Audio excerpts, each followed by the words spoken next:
It's been well over a month since Timmy the whale was stranded on Germany's Baltic coast. It had been a thought that he wouldn't make it. Then he was rescued, and weeks later he's still fighting. Now Timmy's being moved towards the North Sea in a specially converted barge, and it's hoped he'll head from there to the Atlantic. But his future is uncertain, and his risky rescue is dividing experts. The salty waters of the North Sea are getting closer and closer for Timmy. Experts hope the young whale, who weighs 12 tons and measures around 12 metres, can find food once he's there. The Baltic Sea, where he spent several weeks, is too shallow and too low in salt. Poor conditions for the humpback. I believe that simply by creating better water conditions, the salinity in the water is rising and the fresh water, as you can see, is becoming easier to manage, that the animal's vital signs will continue to improve, as well as overall mood and motivation, so that when the time comes when we can finally let him out into the environment where he belongs, he'll be able to manage it. While many rescuers who help Timmy onto the barge that is taking him from Germany through Denmark and out to the North Sea are optimistic, many scientists and officials are sceptical of the whale's chances of survival. The whale is sick. That fact isn't going to change now. The assessment is and remains correct, with the caveat he'll probably die. We were able to help him with minimally invasive procedures. We've done all that, and he's still alive. And now, of course, we're all hoping he'll make it back home. Timmy, who has delivered more than a few surprises, is expected to make it to the North Sea by the weekend, and then, if all goes well, on to the Atlantic Ocean. So a month after first being stranded, what sort of conditions Timmy in? Fabian Ritter is a marine biologist at the German Meer Association. Probably not in a very good condition, given the history and the tragic story that he went through, being entangled in a net and then lying more or less on the ground for several weeks. He must be pretty weak at the moment. He might even start to be emaciated. He might have injuries, internal injuries. He has a very bad skin, so it's not the ideal condition to be released in the open sea, I'd say. Right, and that brings me to my next point. What do you think of this latest effort to save him? This is the latest in a long line. I'm pretty critical about it. I don't think that we are doing any good to the whale in given his or her condition.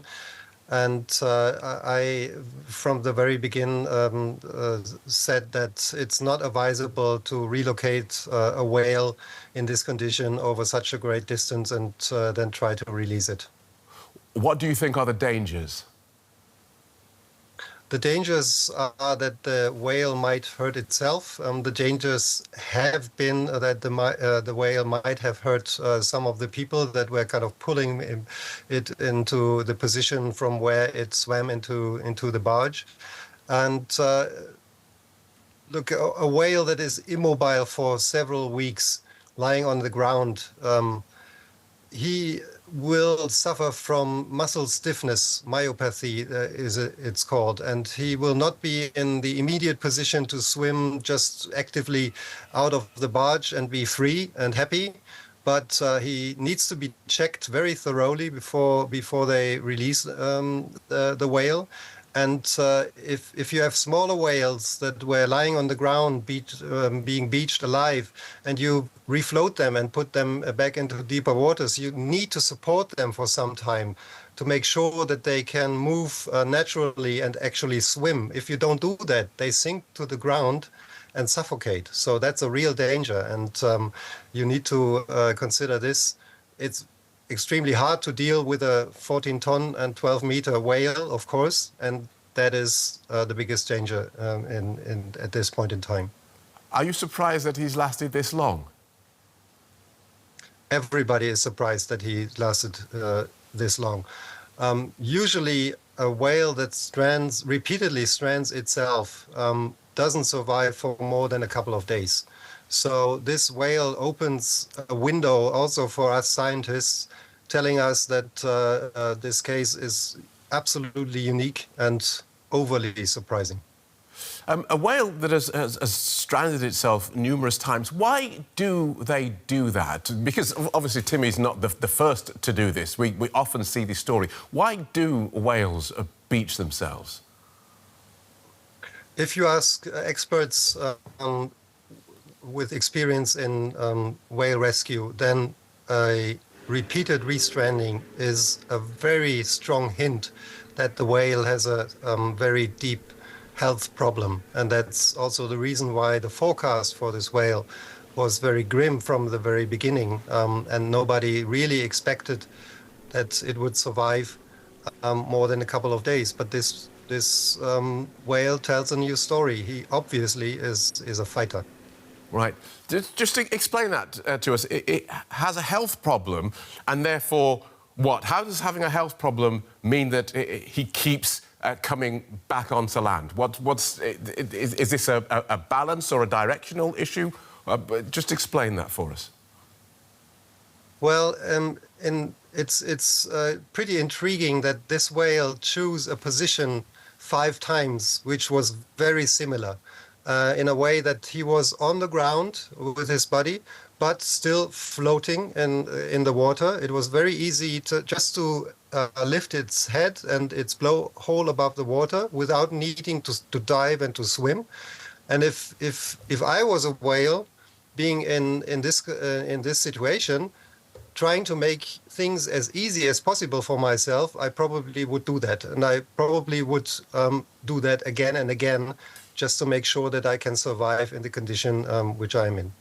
And whales, are they very sociable creatures? Is there likely to be a pod somewhere missing, Timmy? Probably not in the case of the humpback whale. There is no family groups or very stable social communities in humpback whales. They are social animals. They meet again and again. The same individuals also in different places, for example, in their feeding grounds or in the breeding grounds, even forming teams when they are hunting, for example. So they are social, but a lone humpback whale is not a big exception. Humpbacks can come along on their own very well, but I also believe that this whale would really love to see some of his fellows out there. All right, thanks for talking us through that, Fabian. Marine biologist Fabian Ritter. You're more than welcome.